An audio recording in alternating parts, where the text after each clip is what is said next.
Saskia Sassen.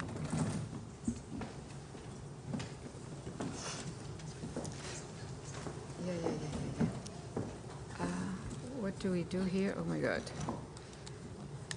I see an image that is not mine. Let's see if this works. Is tech here? Okay, I just need to go to my slide. I'm going to start talking. The first slide is black. I'm afraid that there's not going to be as much beauty in my presentation. That was very stunning. And was one of those Argentina? I'm sorry? Buenos Aires, was that Proyecto? No. No, it was okay, fine. Colombia. So I want to explore urban capabilities that might be deployed to resist superior military force and other kinds of violence. This is part of a larger project where I'm trying to understand cities as a complex system that enables sort of at its most dramatic, and that's just one instance, that's at this end of the variable, to actually resist superior military force without military instruments. So we're talking war. Now, cities have historically been sites for all kinds of conflicts. I'm not thinking now about military fortresses, which by definition would be a form of armament. I'm talking about your general average city, and we can think our modernity to simplify.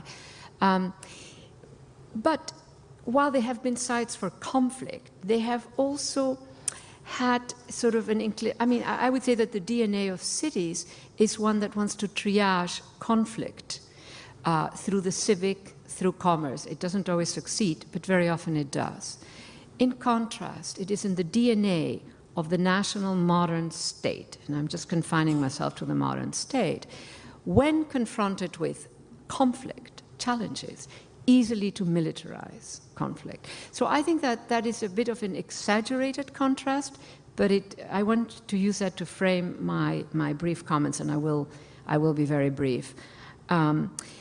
One category that I'm exploring is the possibility that the city functions as a kind of, I say it in quotation marks, weak regime. We use that language. It's not language that I like, by the way, but it's a language that communicates. We say that about the human rights regime. It's a weak regime. It's weak, but it's here to stay, and it has capacities to obstruct what it seeks to obstruct, even though it cannot destroy it. So here are sort of three propositions that I don't know if everybody can read that, but that is sort of my way of framing the question. So in the current period, when we have asymmetric war, by now everybody knows what that term refers to. Nowadays, when a conventional army goes to war, chances are that the enemy is what is kindly called an irregular combatant, less kindly all kinds of other things, which we don't need to repeat here. So that then produces, asymmetric war leads to an urbanizing of war. Much talk about asymmetric war, very little talk actually sort of among the chattering classes, among those which discuss the issues, about this added notion that it urbanizes war. And it is in that urbanizing of war that I see also a heuristic moment that allows us to understand these urban capabilities. One way of putting it, that first point, is to ask a question. I by now have a little bit of an answer already, you can tell. Does the urbanizing of war make legible the limits of military superiority?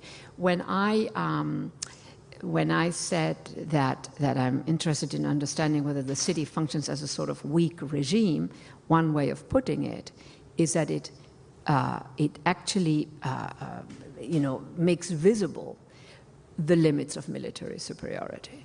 Now think of our war on Iraq. 6 weeks of bombing. They love bombing from the air, clearly. Delightful, they're powerful machines, wipes out the Iraqi army, and then they have to move into thicker terrain, cities being key spaces, and that war has, in a way, still not ended.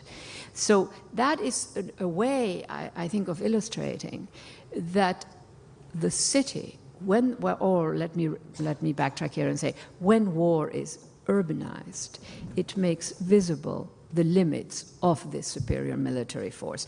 The second point, I'm sort of playing with words here a bit, but I like to think of the physics of civil society, of the city as a civic space, the hospitals, the schools, the concentrations of people who are not soldiers or combatants, etc. That also is a kind of weak resistance to, it's weak, it's not a powerful one, to military force. There is a limit to how much destruction you can do. And so the final point then, a question, does this signal that under certain conditions, powerlessness can become complex? So the city either as a powerless space confronted with vast military force, but it's a powerlessness that renders it complex. And the same I would say with people in the city. In that complexity of powerlessness lies the possibility not necessarily of empowerment, but of making the political, of making a history. So that is sort of the framing, if you want. Now, one sort of now backtracking a bit and moving into some of the details around this question of urbanizing war, a first point which I think is very important is that one aspect that becomes visible is that in our contemporary history in this period is that the pursuit of national security, which is a legitimate pursuit on the part of the modern state, becomes the making, I would say, the active making of urban insecurity. It puts the paradigm of national security on its head. It is not a solution, that is not a conclusion, that is an opening. It's a conceptual opening. It's an opening for doing research that begins to document this.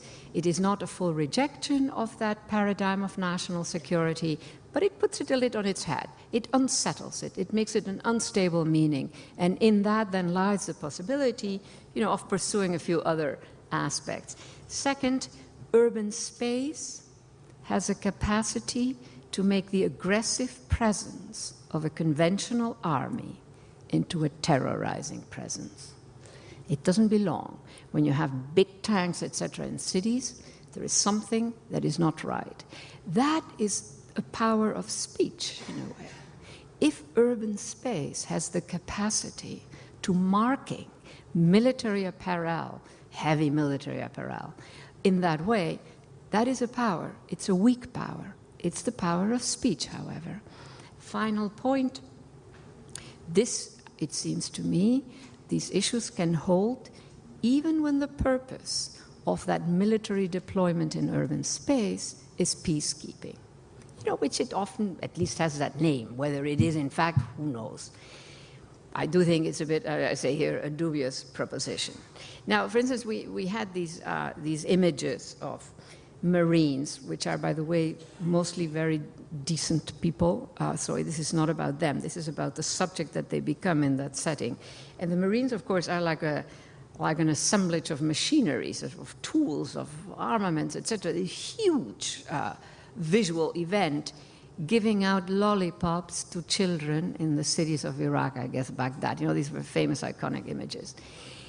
Even that, the activity that they're engaging in, giving a lollipop, a form of peacekeeping, it doesn't look right. And again, that is this capacity for speech, if you want. Now, the question of asymmetric war, a critical aspect, and that is why this urban stuff, I think, matters, this possibility of an urban capability, is that it deborders in radical ways what in military talk is referred to as the theater of war. And so we have the bombings, in all kinds of places that are not, strictly speaking, part of the theater of war. And here I want to enter sort of just one moment of detail into what is happening here. And I find, the second point, I find very important to recover the fact that as material practices, the work that it took to organize and to execute those bombings, they are local events, local armed groups, they're acting independently from each other, etc., etc. But, point number 3, they also are part of a new kind of multi-sided war, a distributed and variable set of actions that gain larger meaning from a specific conflict, in this case the war on Iraq, the war on Afghanistan, etc. It might be others in the future, which then gives them global projection. It means even a very poorly organized, a failed attempt becomes part of that multi-sided, it is not like an oil slick space, it's multi-sided space, and gives it that global projection. This is potentially, of course, an enormous incentive to do that. You know, in a way, you can't quite lose at the limit. I mean, there is a negative side to that curve. Now, back then to the question of the city and this capacity to restrain, a capacity to restrain that is not military. This capacity to restrain does not derive, in other words, from military power. And here I make a differentiation in that first point from what we might consider a function of systemic survival in a world where several countries have the capacity to destroy the planet, right? Anybody who has an atomic bomb, and we've sort of lost count of how many countries have that bomb, it seems. We keep discovering a bit of a cache here, a bit of a cache there. So the capacity to restrain that is not military is not caught up in this question of, you know, if you drop the atomic bomb, then you self-destroy, and so that is a massive restraint. That is a very significant restraint on deploying superior military force. Now, the fact itself of cities becoming a frontline war space is a constraint given international norms about civilian populations. Even though easily violated, these norms have some kind of traction. And what you find, in a way, is that these superior military forces are caught in a web. It's a Lilliputian web of, you know, rights, norms, treaties, etc., violated continuously, etc., but still, they are there. In that sense, then, the city can become a technology against war in the context of asymmetric war, not just like that, not, you know, there has to be sort of a space where this becomes one sort of structural component, if you want. So it's, now, the second point always is a bit problematic to talk about, but I do want to bring it into the map here. And that is that it seems to me that something happens when these 67 people die in the subway bombings and the bus bombing in London, the people who die in Mumbai, though the geopolitics of the Mumbai case are a bit different, even the many thousands that died in the United States. There is something about these kinds of death, and I like to think of them maybe as a shorthand. They are not urban death. Our cities have a lot of death, violent death, taxis that kill people. Well, I was sorry about taxis, but murders, accidents, workplace accidents, etc. But those bombings in London, the bombings on September 11, 2001, they created a sort of ontological insecurity. This went way beyond the notion that many more people die of car accidents in the United States, for instance. Those are familiar deaths. They're deaths that happen in certain settings where we say reasonable, even murders and assassinations. But there is something about those kinds of deaths that come from very violent, like the Madrid bombings, etc., that are less acceptable to people. So in that sense, that second point, it is not just a question of numbers of dead, or malaria. I have something about malaria here. You know, every year there are so many people who die from malaria. Many of them are children, the innocent, so to say. And it does not give us that ontological insecurity. I mean, one way of putting it is that death is in our DNA. You know, we live with it, so to speak, and eventually it all hits us. But what is it? What is the power to restrain that the city has through that capacity to produce ontological insecurity when you have a very violent act in a city? A violent act that is, again, for shorthand I say, non-urban. And I don't have the language yet, I don't have the speech about it, but I think this is significant and sort of in the back of my mind what I'm thinking about, and I thought, Susan, that in your presentation you sort of touch on this, and that is that the city is a collective production. You know, the city is really a collective production, and in the end, cities outlive, when you think about it, a good, you know, some of our good, complicated, complex / different words, cities, they outlive empires, kingdoms, multinational corporations, republic, you name it. What is it? Well, they are our collective production. And the fact of their longevity itself means that, you know, we handle them with care. Now, one sort of, you know, way of wrapping up, under these conditions, the city becomes a technology for containment of conventional military powers and a technology of resistance for armed insurgencies. I mean, we're still in the space of war here. This is not being freed. The physical and human features of the city are an obstacle for conventional armies. An obstacle, I would argue, wired into urban space itself. I had a few images here that I wanted to show. I don't know how visible they are. By the way, they're slightly distorted. Not everybody is that tall and thin, okay? But this is clearly Tahrir Square. And this is the capacity of the city to remark, here are these tanks, but they are overwhelmed by people who are not armed, by the powerless. So the powerless don't gain power by remarking these tanks, but their powerlessness becomes complex.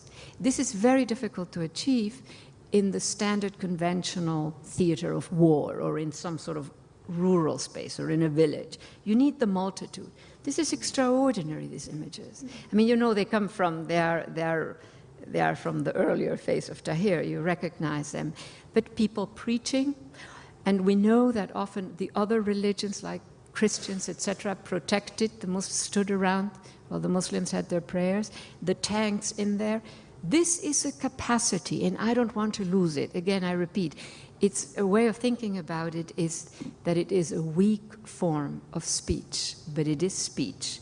So I think I just want to leave you actually with that image rather than wrap up and elaborate on the complexity of powerlessness under certain conditions and how cities can enable that. Thank you very much.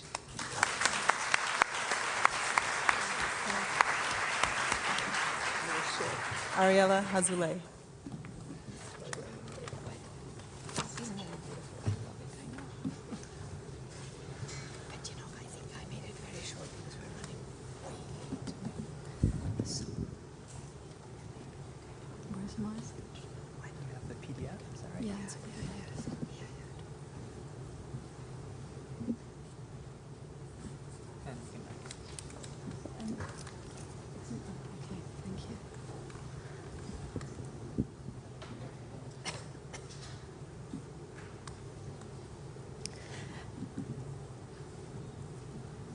I want to thank Marianne and all the others who invited me, and I'll go directly to my talk. I shall begin by characterizing two types of disaster. The first, disaster par excellence, needing the least amount of verbiage to merit the term. This disaster is a spectacular event that befalls the city from the outside, as it were, bursting in and injuring it. Its outline is relatively clear. In face of such disaster, the sovereign power reflects by its deeds the urgent need to allocate resources and manpower and make decisions that enable it to contain the disaster, reduce its destructive effect, prevent its expansion, and cope with its repercussions. Such disaster tends to become paradigmatic, an orchestrated object of mourning and memory. This happens regardless of the precise magnitude of the damage it has wrought. The work of memory manifests the power of the sovereign that administers it and its continued spatial consequences. Such is the Twin Towers disaster. Such were the buses that exploded in Israeli city centers in the 90s. These photographs from Ground Zero or from Jerusalem city center showing the massive presence of rescue and rehabilitation forces were taken immediately following the outbreak of disaster. They bear traces both of this outbreak and of the way in which the sovereign copes with it, acting to remove the remains of the calamity, disrupting municipal activity, in order for the city to resume its normal function. The second type of disaster is what I call regime-made disaster. It is ongoing and constantly impacts a defined part of the population under a regime that differentiates groups of citizens and non-citizens. These are made distinct from each other, among other ways, by the degree of their exposure to disaster. Regime-made disaster expresses both this differential role and part of that which stabilizes the differential structure of the body politic. Regime-made disasters do not usually break out. They exist and persist. Their most common form since the end of the World War II has been life on the threshold of catastrophe, lived by one group of governed, abandoned by the ruling power alongside and together with other groups who are protected against disaster. The number of casualties in a regime-made disaster or the damage to municipal infrastructure might be no smaller and even larger than that inflicted by spectacular disaster. However, the ruling power refrains from interrupting the disaster. These photographs from Jabalia refugee camp or Jenin city in the northern West Bank were taken days or even weeks or months after the cities were attacked. As the photos readily show, the disaster is not of the first type, since the wounded urban center is still bleeding, dangerous, devoid of any rehabilitation horizon. Here, for example,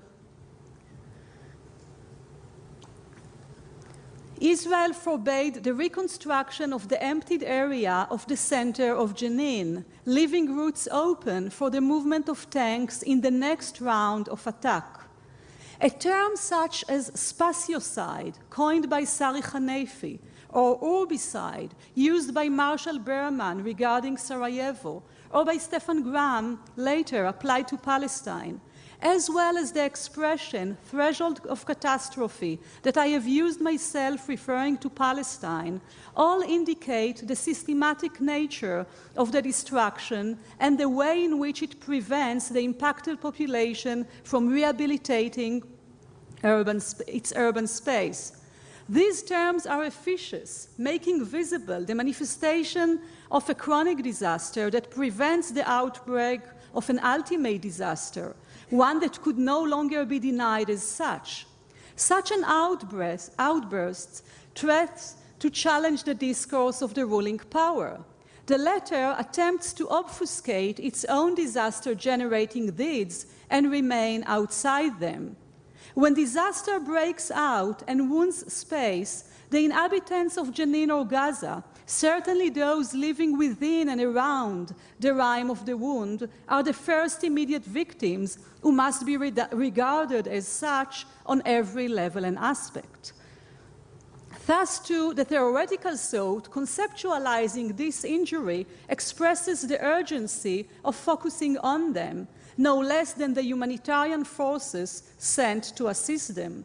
However, the weakness of terms like urbicide, spatiocide, or threshold of catastrophe is in assuming that the space targeted for destruction is a given unit inside which disaster takes place, and envision the disaster as belonging to the impacted population. The study of disaster should reframe its objects as an event involving all those affected by it, both its perpetrators and their accomplices, and those who are its direct victims. This enables one to rethink the body politic and its formation as a fundamental component of disaster. In order to reconstruct disaster in relation to the body politic as a whole, I propose to look at the time and space of disaster. Only then the second type of disaster, regime-made disaster, will appear of what it really is, a regime-made disaster whose time and space coincide with the time and space of the regime. I shall begin with the time of disaster. These pictures from Jabalia or from Jenin, though taken weeks later, witness the moment of the outbreak of disaster, a moment of the kind that breaks up continuum, differentiates between disaster and non-disaster, and requires us to relate to it as disaster. These pictures include traces of another time from which one might deduce that a regime-made disaster is at hand. Note the void at the heart of the Jenin refugee camp. It is not a result of a fatal bomb exploding and erasing the area in one fell swoop, but rather the show machination of tanks and bulldozers that wiped out about 200 houses one by one, as can be seen in this picture. So too, in this picture, indeed, within a few minutes, when the soldiers leave the home of Sirhan's family, a blast will sound off and the home will be obliterated. This is a targeted destruction of one apartment within an apartment building. But a precise plan to destroy only the Sirhan home, enabling the operation commander to credit himself with its success, lasted quite a while and involved quite a few Israeli citizens in uniform. Such traces of the time of disaster before its outbreak are evident, as well in this building,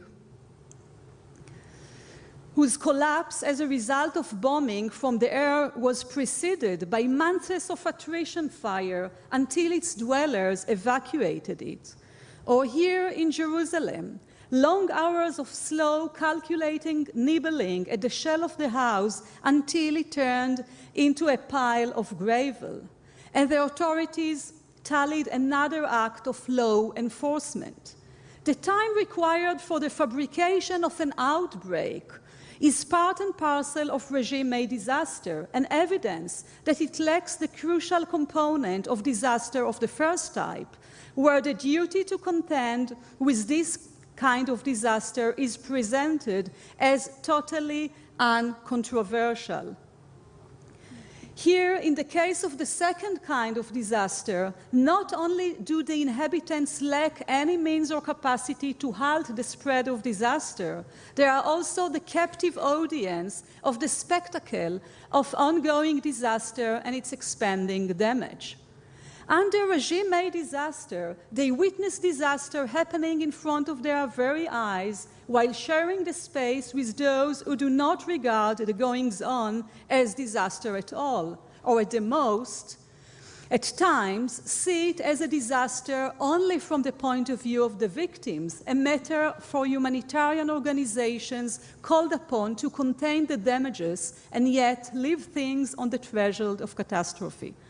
Thus, the destruction of urban space and expulsion of its inhabitants are accompanied by the erection of encampments as a temporary solution for those who have became homeless. But the temporary solution itself becomes part of a new space, and thus part of the regime-made disaster, of the regime-made disaster maintained by the sovereign regime along with the humanitarian organizations who supply, of course, the tents. The regime-made disaster does not take place under pressure of time. It takes time, becomes its master, and denies part of its subjects the ability to partake in setting its ending points. At times, in Israel-Palestine, this is the permanent state of affairs. Those who keep up the disaster do not realize they perpetrate disaster as a result of various forms of self-deception. They imagine themselves existing in a different parallel time, the time of their own history, wherein the disaster of the others does not appear as such, and that which does appear as disaster always seems to be the inevitable effect of the greater history their own. From the point of view of those supposedly unaffected by the disaster, the demolition of about 200,000 houses since the founding of the State of Israel appears only as a series of incidents, each of which should be discussed and explained as of itself, so that every case has some inner justification biting at its disastrousness. Here, a terrorist nest just had to be cleansed, a road widened. Here, a reprisal mission carried out. Here, one had to make sure refugees would have nowhere to return, while there, the Palestinian identity of the city center of Haifa just had to be erased, and the urban obstacles and public hygiene hazard simply had to be removed, as you see here in Jaffa. This is no one-time outbreak of disaster. It is rather a destruction pattern spread over a long time, during which, for over 60 years, each house demolition was questioned, if at all, only in view of its particular justification. From the day the Israeli regime expelled 750,000 Palestinians and consolidated as a sovereign power in the space of British Mandate Palestine, the continuous unfoldings of its historical time has never been disrupted by the temporality of regime-made disaster. This is, however, the main time feature of regime-made disaster. It lacks the condition needed to present itself in a way that would break up the time in which it exists and settle in. Much power is needed to continue to separate the time of the citizens, protected by the sovereign power, and the time of those it abandons. In addition to the force exerted upon those exposed to disaster, power is also exerted upon those mobilized to actually carry out the disaster, mainly by being required not to regard these acts as disaster and relegate them to the history of others, namely Nakba.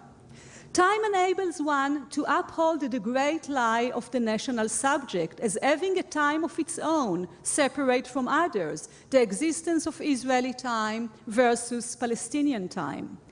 Let me move from the time of disaster to its space. Space was supposed to supply the convenient platform for the separate narratives. However, the greater the efforts made to establish spatial separations, to divide and split space, every act of separation only further reveals how mixed this space is, how much power is required to maintain separation, how many more erasures are needed to erase any new mixture, and the traces of the power that is needed to erase, blur, distort, and deceive in order to relate to the space in which two peoples live together as if it belonged to a single national subject.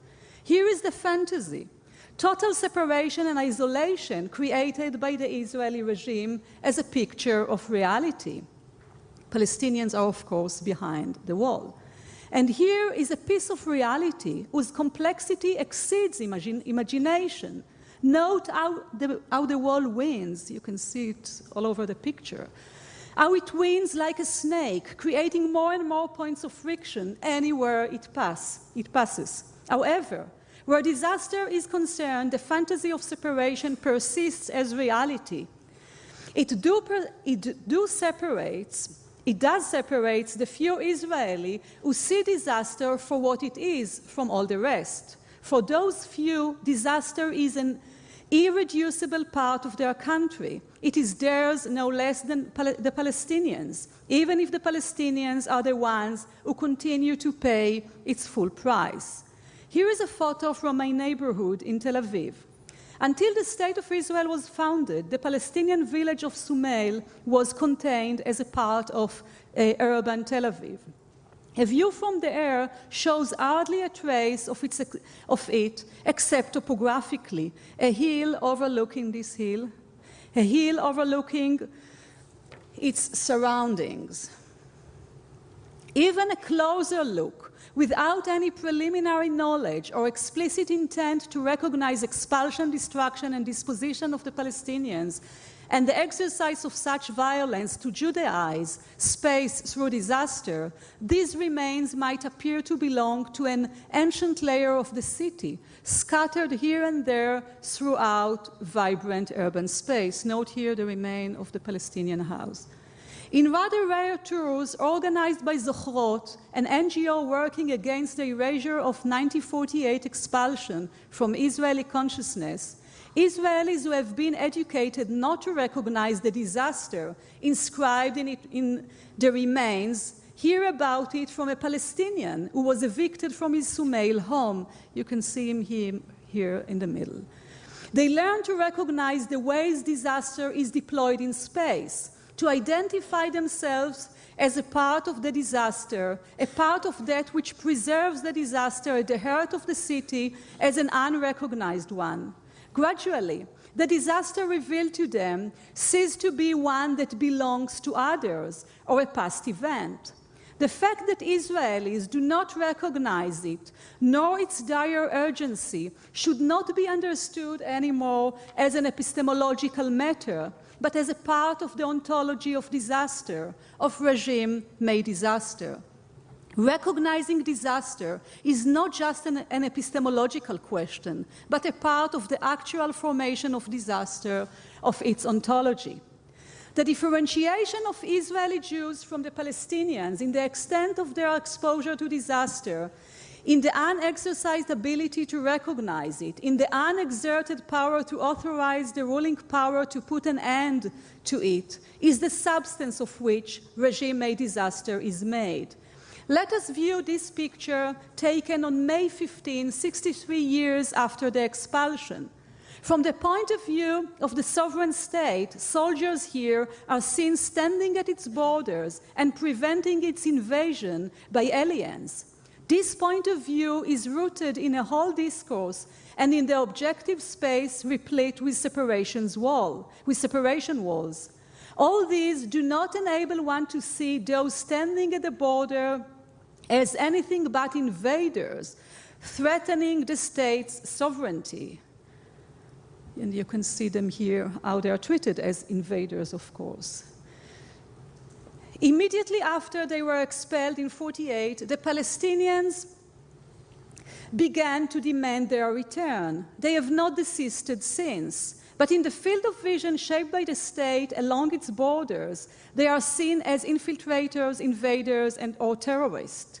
The incessant demand by the expelled to return to the polis is a demand to seize the drawn-out effects of the disaster and enable them, no longer exposed to it, to take part in shaping of their world, of the body politic, of the regime. Their presence along the borders in a kind of border swarm is an attempt to problematize the borders of the polis so that their claim, so far heard only from the outside, be heard inside as well. Their presence poses an enormous challenge to civilian space in Israel. At hand is not merely the recognition of the disaster of Palestinians, but rather recognition of the participation of Israeli citizens in an ongoing and unending disaster. In 1948, the Israeli regime began to demolish houses and has not stopped ever since. A massive destruction of about 200,000 houses cannot be measured by justification, by the justification, as it were, of each specific case. This is a regime project as a whole, the intrinsic structure of the polis, its infra-destructure. This is no superficial destruction limited to one place or another, but a viral phenomenon to which no place in this space is immune. It is part of the regime's existence formation. Continuous destruction preserves the constituent violence of 1948 that devastated the Palestinian home and has made the Palestinian home an object for potential demolition or confiscation. This disaster must not be seen or heard, and in order to prevent its appearance, more and more violence is required, whose traces cover the entire land. Non-recognition of the expulsion, robbery, and dispossession as disaster necessitated the citizens' loyalty to the ruling power, a Jewish side facing these deeds either as non-disaster or as a Palestinian disaster, and in both cases as nothing urgent. And so it has been for years, with nary a word of protest on the Jewish side.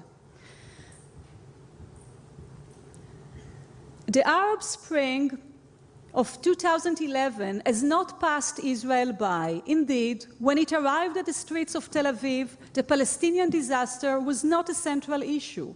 But for the first time since the founding of the State of Israel, Israeli citizens challenged the national agenda in which keeping the Palestinian on the threshold of catastrophe played a major role. They demanded a new agenda.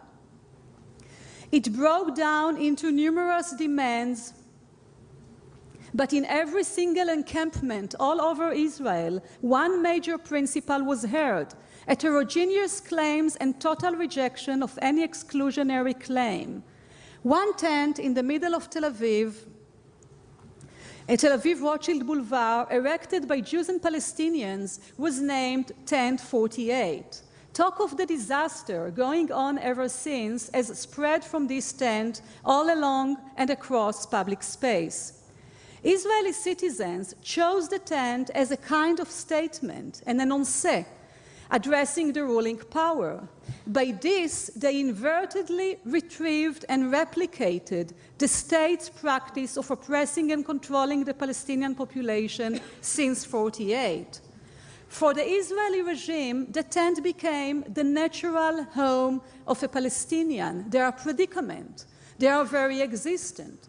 The project of destruction carried out by the State of Israel maintains the Palestinian home as an unprotected space whose walls are penetrable to Israeli force. Its violent outburst might turn the Palestinians into tent dwellers at any given moment and add to their urban space yet another public square made of rubble.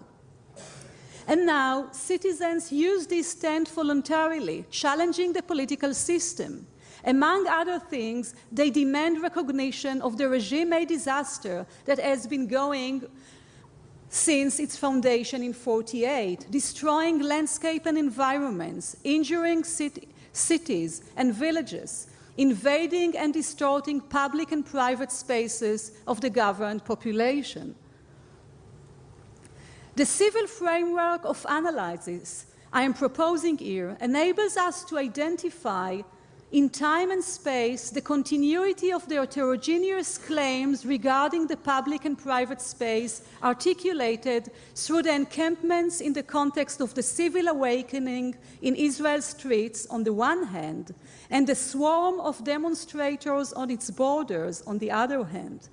Once this continuity is recognized, one can relate the injured city to the formation of the polis, understand the city as the instantiation of the politeia, see its infrastructure as the expression of the infrastructure of its political regime.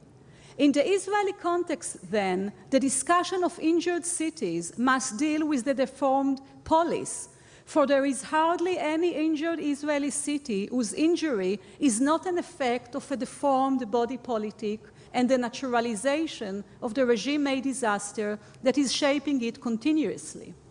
This naturalization enables the unhampered reproduction of the body politics as differential along the lines of those who recognize disaster for what it is, a disaster, and the others who do not. Thank you.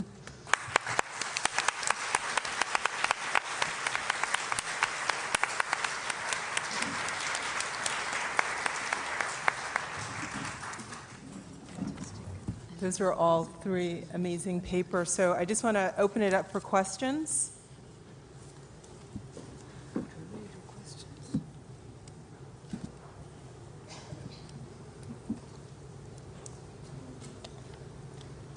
Since we're so late, maybe we should just do general, just end it. Oh. Aren't we late? Oh, no. We won't end it without questions. I guess then I'll start with a question. I mean, one of the things I was really interested in, it's a question for Ariella and Saskia. When you were talking about the regime-made disaster, and you underlined, these spaces as devoid of possibilities of rehabilitation, right? That the violence is just so normative and the legacy almost so intractable, even as you're pointing out other possibilities. And I guess thinking about that in relation to the weak power that Saskia was talking about, this kind of weak power of urban spaces. How do those two, what's the conversation between those two conceptions? Should I start? Yeah. Well, there are two things. One is that the excess, in a way, the absolute excess of violence as depicted by Ariella, right? Homes destroyed. I mean, this is not about military targets. Makes visible a horror so big that nobody can miss it. There is a sense of violation. Now let's go to the 7 million or whatever that have been killed in sub-Saharan civilian wars that mostly take place, in not so much in urban areas, much more invisible. Let's take the 800,000 plus people who die of malaria every year. There are millions of violent death. Violent death in the sense of malaria, we could cure it, we know that. So there is a power in the city to make visible, but it makes visible because of the social physics of the city.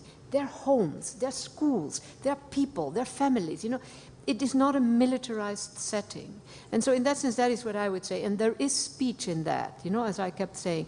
That also is, and I mean speech in the powerful sense, something that can become a law of sort, an international law, etc.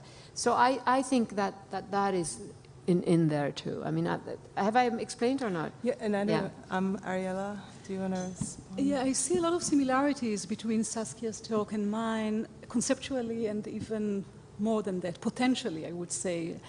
But I think that we are living in parallel and incompatible realities sometimes, and sometimes, as for example these days, these last days or these last months since the Arab Spring up to today, we see the potentialities of globalizing the disastrous situation under which we live. And I think that what Saskia spoke about, the weakness of the weak power of the city to be mobilized, to prevent or to restrain or to constrain or whatever the military presence in the city, the condition for this, for example, in Israel, was the civil awakening. As far as Israeli citizens were identified with the military power, the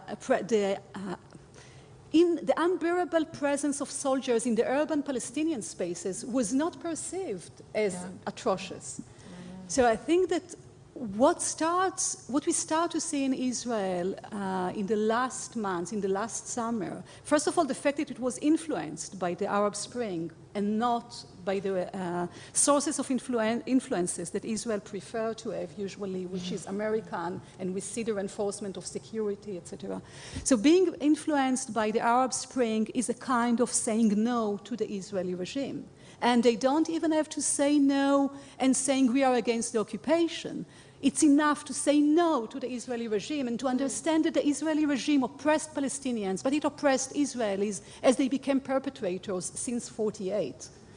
And what I'm trying to do in my work is to make the disaster not only an issue of past time, but to re-articulate disaster as an ongoing business. Once you make the continuity between the Palestinians claiming to return, making the disaster present, you have a kind of hermeneutic responsibility to link between them in order to show the way that civilian claims should be articulated together against the sovereign power and not in identification with the sovereign power against other non-citizens. So I think that there are many point of similitude and articulation, but we have to keep, of course, the differential reality at different moments. Absolutely. Yeah. And it is so extreme. Israel in Palestine. Yeah. It's truly extreme. It's like way off the charts. Thank you. I have a short question because I think that I don't get exactly the point when you're talking about this possibility of cities performing some resistance against this structural power causing injuries. You were showing, Saskia, the pictures from Egypt. And I don't get this together with the things that were happening in Syria, where the situation was completely different, and or the situation of the bombing last year from Israel and in the Lebanon territories. So it's like, it doesn't seem to me, now I don't get the point of this possibility of a structural, even if weak, possibilities of this space and cities resisting. Yeah. No, absolutely. I mean, look, whole cities have been pulverized, you know, across time. So I'm just trying to track, you know, like with my nose, track what are potentials. A larger project that I'm working on is the right to civilian territory. It's got to go beyond the established humanitarian rules. No bombing of hospitals, no bombing of schools. We need something much larger. So in that larger context, I'm trying to detect capabilities. A capability does not always deliver the goods, right? So Syria is an extreme. Now again, you know, there is the transversal variable here is that international web of weak rules and norms that does sort of work as a Lilliputian restraint. You know, there is some of that. And we have two positions. You know, when I'm really in a feisty move, I say, to hell with all of that, let's just, you know. But on the other hand, I see trajectories of making. Human rights regime is a good example. 30 years ago, many of us thought this is going to go nowhere. The main enforcer of the human rights regime is the main violator of the human rights regime. 30 years later, today, it is still weak. It still has the same foundational problem that the main enforcer is the main violator of human rights. But there is a difference. And the difference is a combination, and it's a combination of formalizing institutions, weak courts, weak norms, weak laws, etc., all weak. But they're there. They're one little element. And on the other hand, all those victims of human rights abuses that had the courage to stand in court, they were powerless. They were not necessarily empowered. A few leaders came out of that, human rights leaders. Masses of people who were, well, masses, significant numbers who were willing to stand in court, say, I accuse you, I accuse my torturer, etc. And they were never really empowered by that, but they made a history. They gave the stuff to courts and judges to thicken the regime. So there is a kind of a temporal dimension, and that is why I liked that you are seeing that beginning, those first, you know, mobilizations in 48. You know, the temporality that one deals with in these kinds of processes, I think, is very, very long. It's a trajectory that is marked by different moments, by particularities. So I take the human rights regime, there are others, by the way, as one example of something that, you know, that it will take work, but we need something more than just human rights and then the humanitarian regime. There is work to be done. It's imperfect, and the big guns still will kill people. There is no doubt about that. But in that sense, some of these issues are very interesting. I don't want to lose them. I want to make them visible. It is partial, and I completely agree that this is not, as I said, this is not a solution. This produces a conceptual and an operational space that we have to keep, you know, protecting so that we can move on. Maybe it's an idealism, but, you know, when you look at the history of these things, it's sort of interesting to see the potential that lies, even among those who are powerless, you know, to make a change that is significant. Anyhow, so I don't disagree with you ultimately, but. I just wanted to add to both Saskia and Aurelia's comments about the significance of temporality. The little bit at the end of my paper that I needed to cut was also trying to emphasize the need to go beyond first-generation human rights, which are about political rights. And again, I've been drawing a lot of recent inspiration from scholars that study cities in the so-called global south to try to rethink the city, because those cities are considered to be aberrant, whereas Western models of the city are seen to be the norm. And I think that all of us have been talking about different types of space-times, in different intersecting scales and temporalities. Second generation, third generation rights include spatial rights, includes the right to environments, to water, to urban fabric, to social institutions, which, as Aurelia describes, is destroyed by regime-based disaster. And so civilians and citizens no longer see those aspects of their rights to the city. And so I think that we need to push the human rights regime in very significant ways to think about the very complex intersections of the spatial and the temporal. And I see that as a very clear next step in the agenda. Okay, question over here, and then your husband. Oh, yeah. Thank you for your great papers. I wanted to ask Professor Can you Till. step forward? You're in darkness. Yeah. I wanted to ask Professor Till about one of the sites that she spoke about, which was distinct from the others. The Cape Town is distinct in that they had a formal truth and reconciliation process. Mm-hmm. And so I wanted you to talk about the idea of the wounded city in a space in which there's been a social practice of healing. Whether or not it's been effective or not is arguable, but it struck me as distinctive from the other two cities in that way. And what does that mean for your concept of the wounded city? Thank you for the question. I think also what Saskia was talking about, the particularities, I ended up needing, for purposes of time, to drop out. What I tried to do in my talk is to look across very, very different histories and political situations of state-perpetrated violence that continues to affect contemporary social relations. And I was trying to, in that way, think about commonalities. In terms of particularities, the TRC is a very complex process. On the one hand, I think that there was a very important moment to prevent outbreaks of civil war and other forms of civilian destruction, possibly against one another, because of the many, many years of violence. And so in that respect, it was a very successful sort of process. Nonetheless, the use of the media and the so-called public hearings that went across the country have been also criticized, and I think significantly, as also doing another layer of violence and damage, whereby there wasn't really so much the type of mourning and memory work that was tied to that process. It was more a spectator type of event.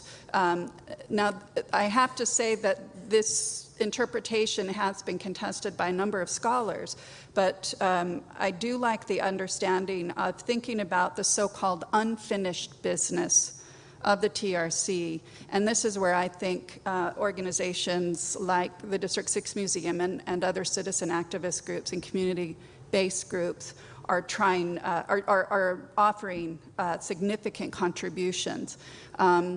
This is also a process that is ongoing because the District 6 Museum still has difficulties articulating a larger goal of theirs, that is to create a non-racial society. And it becomes difficult when you start talking about rights again, because there you have to start thinking about the negotiation of individual and group rights. And so when we think about the TRC, and then we think about some positive land restitution processes, we see examples of possible forms of group rights, which are very, very significant, but yet are tied to historical classifications that contemporary society would like to overcome. So I think there's still unfinished business to do with the TRC, and I think that it offers, again, an imperfect model of thinking about regime-based violence over many years. And so for this reason, I'm looking to citizen activist groups and trying to understand, 15, 20 years post-apartheid, what's happening now? What are these discussions about? And what can we learn from their memory work? Carol?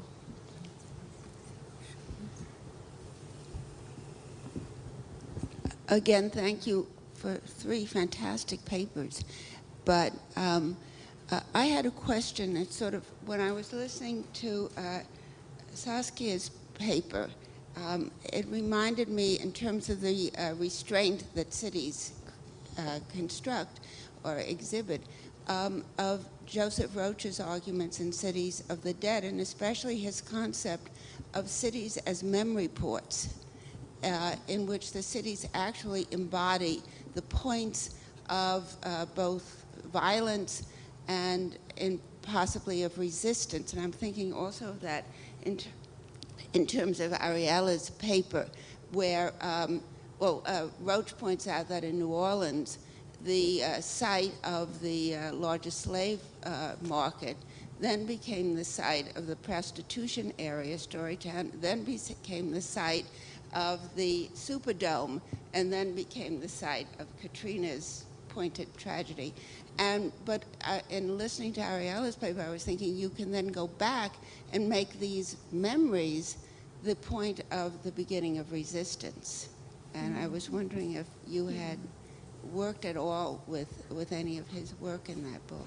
Can I tag on a question to Carol's? Because one of the thing that I thought was really interesting, Ariela, that you were saying about basically these kind of incommensurate historical visions. So basically there's Israeli time and the time of the other. And thinking of Saskia, you mentioned the 850,000 dead of malaria every year, the millions dead in the Congo and the Sudan, and how they don't figure in our notion of disaster. So I was wondering, is there a certain kind of temporal or historical assumptions that, are at the core of how we think of disaster, and who yet has to come into that vision of disaster, right? A certain modernist notion of the city. Yeah, absolutely.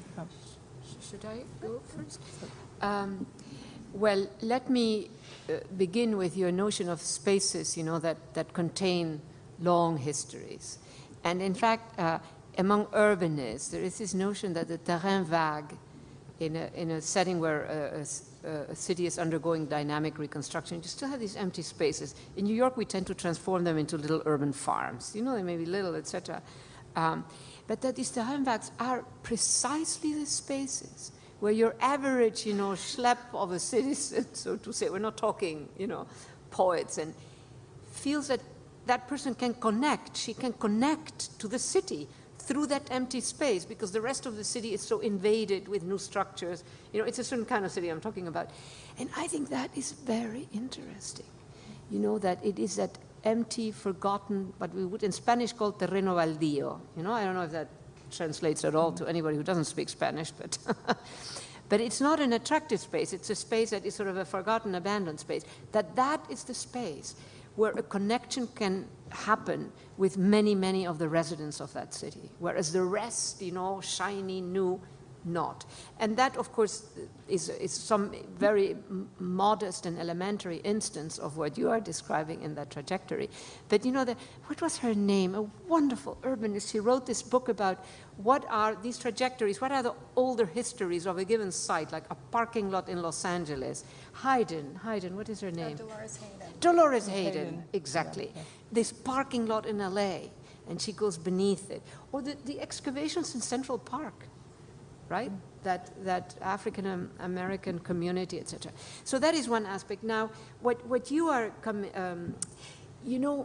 that is again a different set of issues. What is interesting about the city, there are many genealogies which explain the erasure of these histories, right? So one of the things with Israel and Palestine, erasure is not possible, because there they are, cheek to cheek.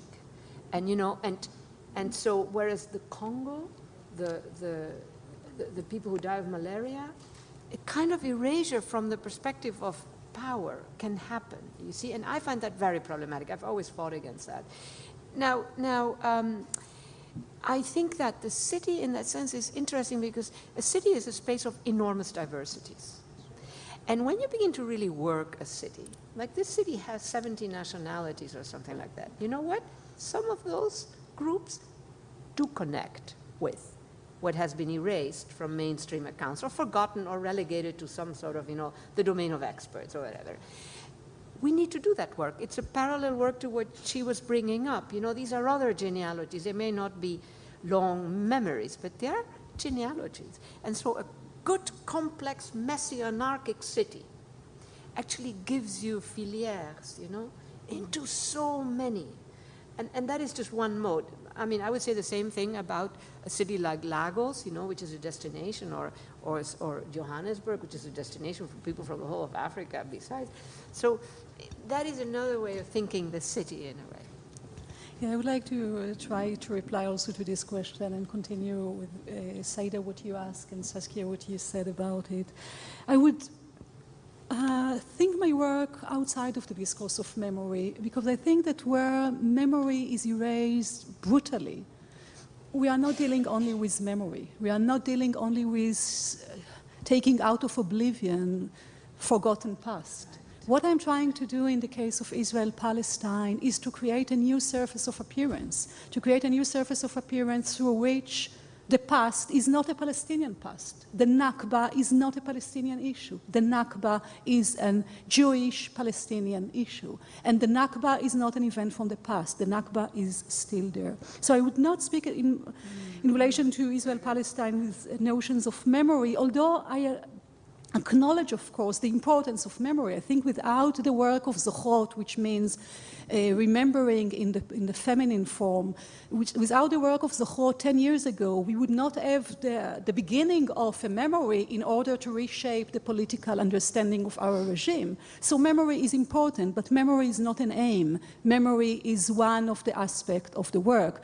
And I would not speak about memory, I would speak more about struggling erasure in this case. And what I'm trying to do, and I would like to re-articulate it also to the discussion about human rights, that I agree with Saskia, of course, that is an urgency today to reformulate human rights, and we see it all over. And I think the precondition for a real reformulation of the human rights discourse is what I'm trying to do in my work, to reformulate, or to formulate, not to reformulate, to formulate a crucial right, which is the right not to be a perpetrator. And once you formulate the right not to be a perpetrator, the human rights discourse does not belong to others. We are not only dealing with Palestinians or with dispossessed population, we are dealing with ourselves. And formulating this right of not to be a perpetrator, which I consider myself to be descendant of perpetrators, and of course, when the Israeli regime is in place, until the Israeli regime will not be dismantled and all the governed population, those that were expelled and those that are there, will not be naturalized as citizens under a new regime, because it will be a new regime, because it will not be any more a differential regime. Until then, I consider myself to be forced to become a perpetrator. So I claim my right not to be a perpetrator. And I address myself to human rights organizations to deal with citizens all over the world, not only with the dispossessed population. We have to enforce this right of not being a perpetrator. And the right which is necessary to be, to accompany this right is the right to imagine your future. And what we see now, of course, all over the world, is the actualization of this right to imagine your future. And for years, when I spoke, for example, on Threshold of Catastrophe, when I spoke about Palestinians, of course, I spoke about the fact that Israeli regime prevent them from the right to imagine their future. No, but the Israeli regime prevent me from my right to imagine my future differently. And what we see all over the world now is the awakening of this right. And what we see in Israel is that this right, the actualization or the realization of this right become in front, it become before the realization of the other right, the right not to be a perpetrator. So this is why human rights organizations should address Israeli citizens and not only Palestinian citizens. On those words, we're going to close. We'll continue the discussion over the course of the day. We reconvene at 2 o'clock. Thank you all. Thank our panelists for wonderful presentation.